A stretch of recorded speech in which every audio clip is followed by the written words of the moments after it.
and I shall proceed to read the eulogy of my father as written.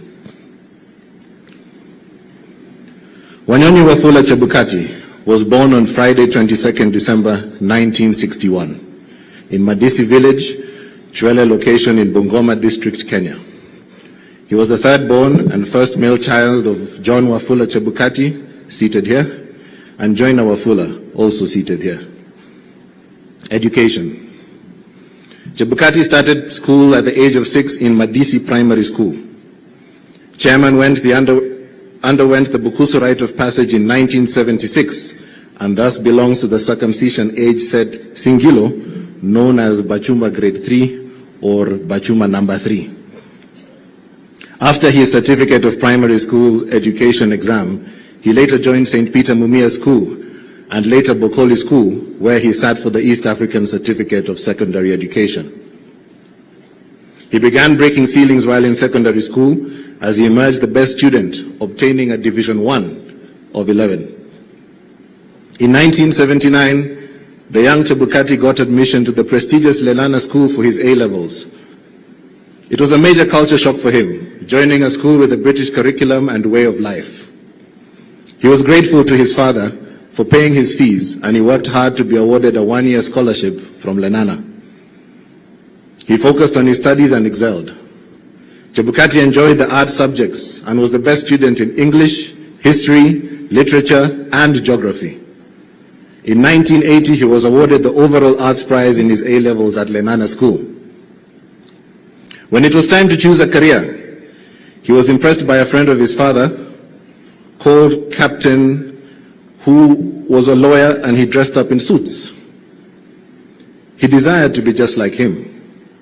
He studied hard and concluded his studies in 1980 and gained admission into the Faculty of Law of the University of Nairobi in 1981.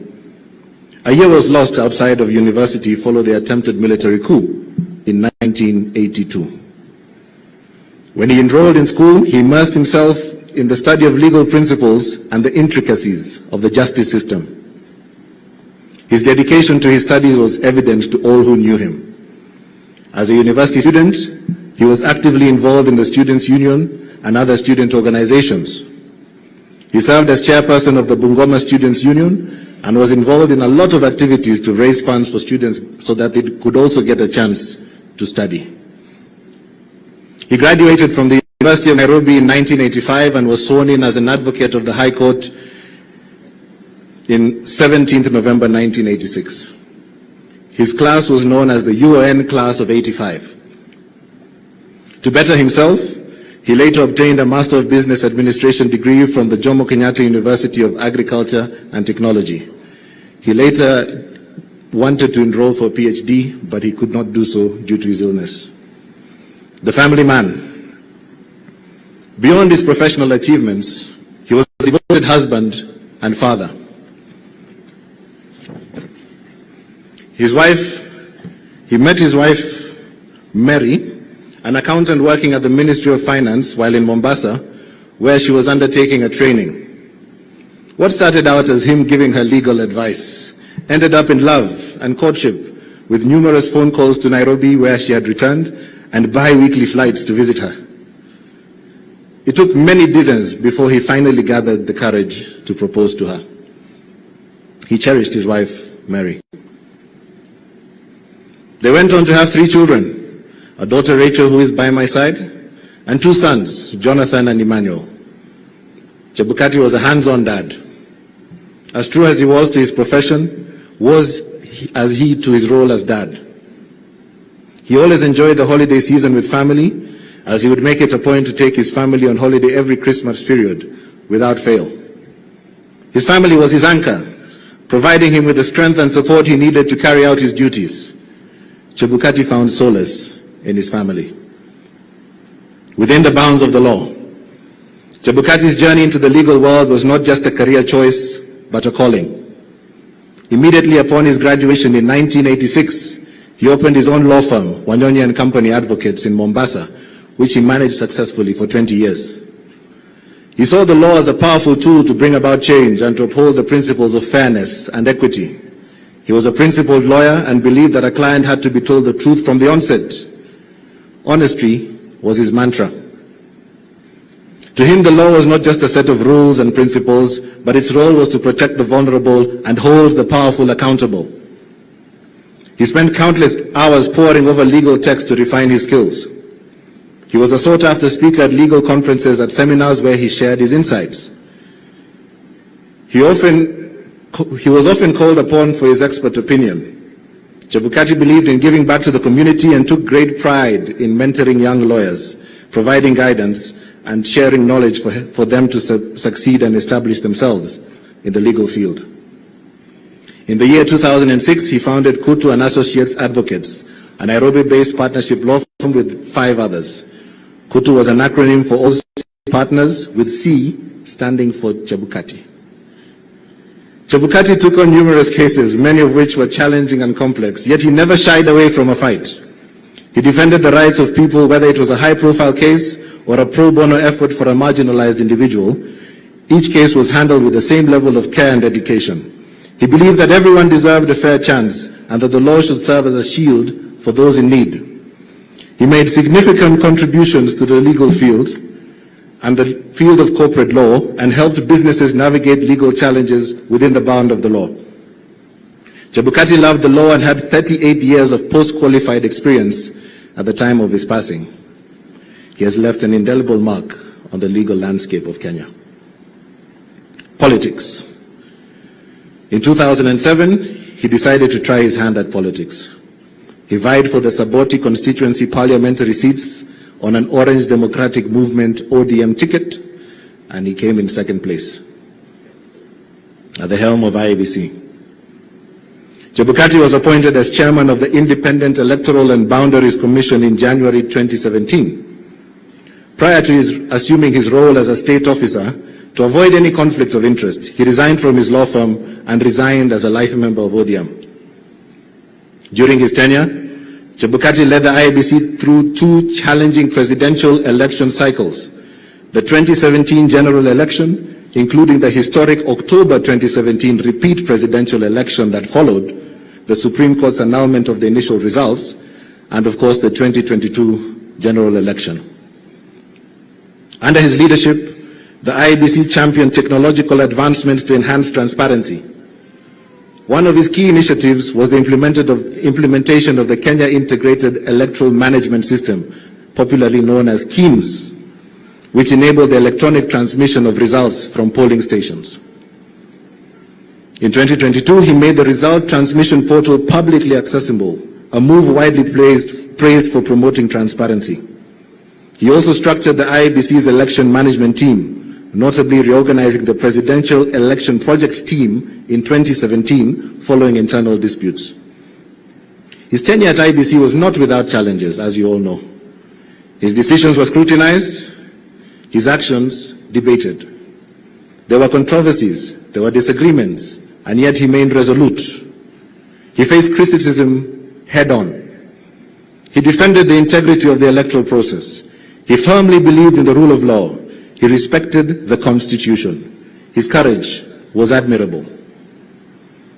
Chebukati officially exited office on 18th January 2023, becoming the first IEBC chairman to complete the 6-year constitutional term. In recognition of his service, he was awarded an Elder of the Golden Heart, EGH, Kenya's highest civilian honor, by Your Excellency the President. I wish to thank Kenyans for giving me an opportunity to serve them. It has been an honor. It was undoubtedly a challenging assignment, but I served my country to the best of my ability and in accordance with the oath of office that I took, he said upon his retirement. The contribution of Chebukati to Kenya's electoral system will be remembered in the nation's history. He has been a key figure in Kenya's electoral landscape. Beyond his service in Kenya, Chebukati was recognized on the international stage as well as the President of the General Assembly of the Association of African Election Authorities, AAEA. Sharing lessons learned in election management. After the 2022 general election, Chebukati embarked on a global mission to share his wealth of knowledge and experience on election management and leadership. He was invited to several countries. In July 2023, he was in Kingston, Canada, for the Electoral Integrities Project's annual conference, where he gave a presentation on the role of technology in improving the integrity of the electoral process in Kenya.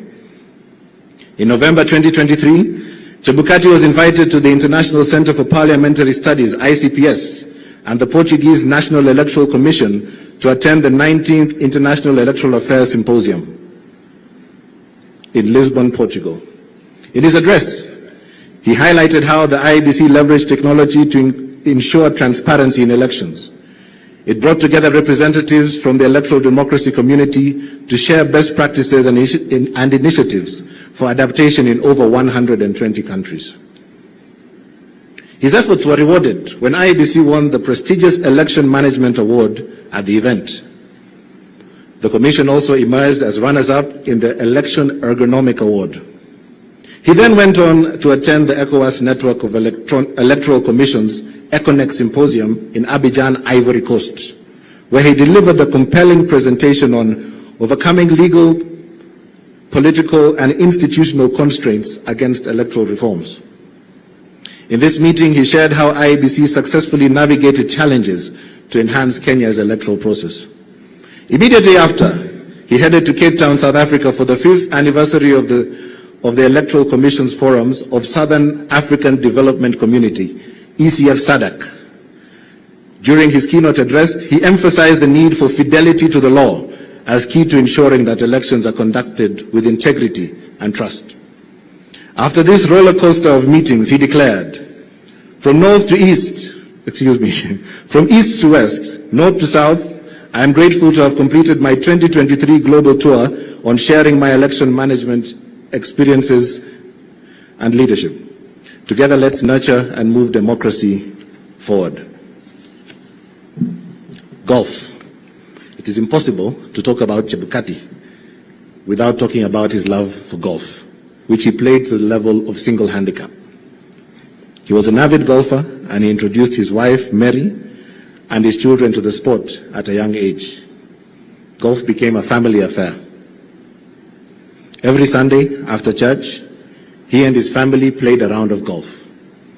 They had family competitions where they partnered up to compete against each other.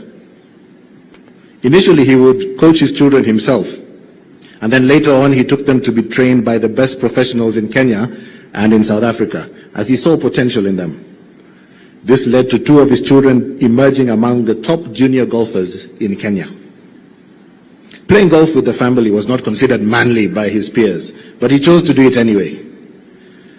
Other male golfers found this odd, and they teased him about it. They did not understand why he preferred to play with his wife and children rather than with them. Family came first for Chebukati. Family time was important time to him. The Chebukati's would dress up in matching outfits when they played against each other every Sunday, and they became trendsetters. Golf was his escape. It was his passion. He said that golf taught him patience and strategy, qualities that he brought into his professional life. He was a respected member of the golfing community. He served as captain and chairman of both Mombasa Golf Club and Nyali Golf Club, and as the coast representative to the Kenya Golf Union. He also encouraged his wife Mary and daughter Rachel to take up leadership positions in the golf community, and was extremely proud when they not only served at golf club level, but also ascended to various golf leadership positions at a national level. Professional memberships. Chebukati was a member of the Law Society of Kenya and a member of the Institute of Certified Public Secretaries. How he will be remembered. Chebukati will forever be remembered as a dedicated and loving man. He cherished his wife Mary and his children, and he strived to give them the best of everything at all times. He will also be remembered as a fearless, principled, and diligent leader who served this nation with dedication. A man who stood for and defended the sanctity of free and fair elections. A man who exemplified courage and resilience, often under immense pressure, to ensure that the will of the Kenyan people was heard through the ballot. His commitment to holding the principles, democratic principles, earned him the respect of many, and he will remain etched in the annals of Kenya's history. His legacy will continue to inspire future generations to uphold the values of truth, fairness, and justice. his contributions to Kenya's democracy will never be forgotten. Promotion to glory. In April 2023, Chebukati was diagnosed with glioblastoma, GBM, an aggressive malignant brain tumor. He immediately had a successful surgery, and after his recovery, he was quickly back to undertaking his various duties as a retired state officer. During this time, he was invited to be a keynote speaker at multiple international conferences across the world. He wrote his memoirs, and he played golf frequently. Unfortunately, there was a recurrence of the GBM in April 2024, followed by a second successful surgery, after which he chose to spend most of his time with his family, who showered him with love and positive energy. He fought bravely, stayed cheerful, and beat the odds for many months. Sadly, the doctors informed the family that he had passed away on the night of Thursday, 20th February 2025, due to a cardiac arrest while he was admitted at the hospital. Thank you. Let's appreciate the family for just being able to read the eulogy, eulogizing the great man who was their father. At this juncture,